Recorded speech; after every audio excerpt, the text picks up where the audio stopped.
여러분 안녕하십니까. 이숙의 생각의 북토크 시간입니다. 오늘 북토크에서 소개해드릴 책은 리더십 매니지먼트인데요. 리더십 매니지먼트 상당히 오래된 책입니다.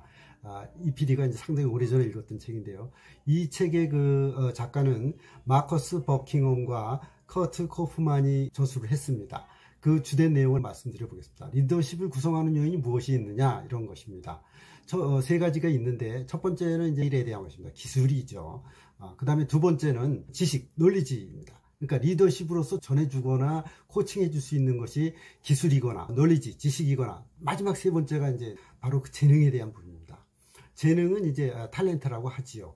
그러면 첫 번째로 우리가 이제 기술에 대한 부분을 한번 들어가 보겠습니다. 기술이라는 건 이렇게 봅니다. 이분들이 보는 기술이라는 건 뭐냐면, 이제 회계 일을 할 때 고참이 신참에게 가르쳐 줄 때 이것이 이제 하나의 기술이 될 수 있겠다, 이런 것입니다. 또한 이제 파일럿이 비행기를 이제 운항할 때 거기에 따른 기술이 운항하는 기술이 바로 이제 스케일이 해당되는 것이고요. 또 세 번째는 우리가 이제 흔히 회사에 들어가게 되면은 사무 일을 배우지 않습니까? 그럴 때 이 사무 일을 처리하는 그런 여러 가지 과정, 프로세스, 이런 것들이 바로 기술이 해당된다는 것입니다.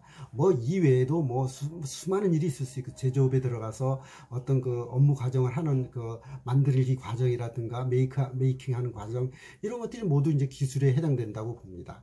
그런데 두 번째, 지식이라는 건 또 그렇습니다. 지식이라는 것은 이제 누적된 것입니다. 학습에 의해서 누적된 것인데, 우리가 이제 앵커나 아나운서의 경우에는 이것이 무슨 스킬이 아닙니다. 기술이 아니라, 앵커가 갖춰야 될 내용 아나운서가 갖춰야 될 그 다음에 기자의 경우에는 취재 수첩을 어떻게 활용해서 취재를 하고 그것을 기사를 어떻게 보도하느냐, 이런 것들입니다. 이런 것들은 기술이라기보다는 지식이 이렇게 쌓여져서 이제 만들어지는 것이다, 이렇게 보는 것입니다. 자, 이제 마지막 문제에 있어서 재능에 대한 부분. 재능은 학습될 수 있느냐에 대해서 이 책에서는 논란이 있습니다. 기술이나 지식의 경우에는 우리가 이제 누구로부터 전수받거나 책을 통해서 간접 체험을 통해서 이제 신장이 된다고 봅니다. 근데 재능의 경우는 그렇지 않다, 이렇게 보는 겁니다.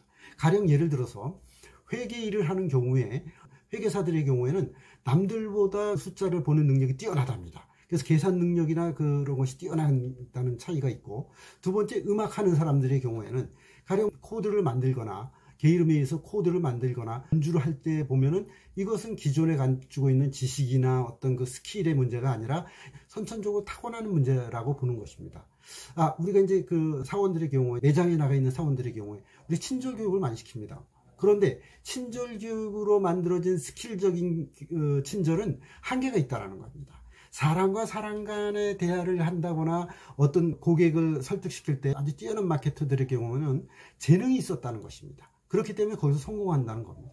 그래서 우리가 이제 고속도로로 얘기하면 8차선 도로가 있고, 그 다음에 이제 우리가 이제 국도가 있다, 이렇게 보면은 8차선 도로를 아우토반으로 무한 질주하는 자동차가 있다는 겁니다. 근데 이게 필터링이라고 그러는데, 사람이 가지고 있는 어떤 필터링이, 어떤 사람에게 8차선 고속도로를 가지고 있는 사람이 있는가 하면, 어떤 사람의 경우는 시골길 같이 한적한 길을 천천히 달릴 수 있는 그런 필터링을 가질 수 있다, 이런 겁니다. 그래서 여러분들이 이렇게 주위에 보면은 어떤 사람은 어떤 일을 습득하거나 또는 할 때 그냥 습득을 잘하는 사람과 이미 타고나서 친절하고 타고나서 리더십이 강한 사람이 이렇게 달라져 있습니다. 우리가 연습하거나 지식을 배워서 이루어나갈 수 있는, 축적될 수 있는 것은 한계가 있다. 그래서 리더십이라는 것도 리더십을 가르쳐줘서 될 것이냐, 아니면 스킬이냐? 그렇지 않을 수 있다는 겁니다. 어떤 재능을 가진 사람의 경우에는 리더십이 뛰어난 리더십이 있다는 겁니다. 케네디 일가가 그랬습니다. JF 케네디가 그랬고, 그 다음에 링컨 대통령에도 그랬고, 그 다음에 충무공 이순신 장군도 마찬가지입니다. 이미 재능이 잠재되어 있다가 발현되어서 그것이 나타난 것이다, 이렇게 보는 것이 리더십 매니지먼트의 주된 내용입니다. 이수 PD의 경우에는 이러한 것을 이제 이미 깨닫고 활용을 많이 하고 있습니다. 그래서 직관적 능력이라든가 이런 것들을 많이 인투이션이라고 그러죠. 그것을 키우기 위해서 오랜 세월 동안 축적해서 많이 활용하고 있습니다. 여러분, 이숙의 생각, 리더십 매니지먼트에 대해서 여러분들에게 소개를 드렸습니다. 여러분, 감사합니다.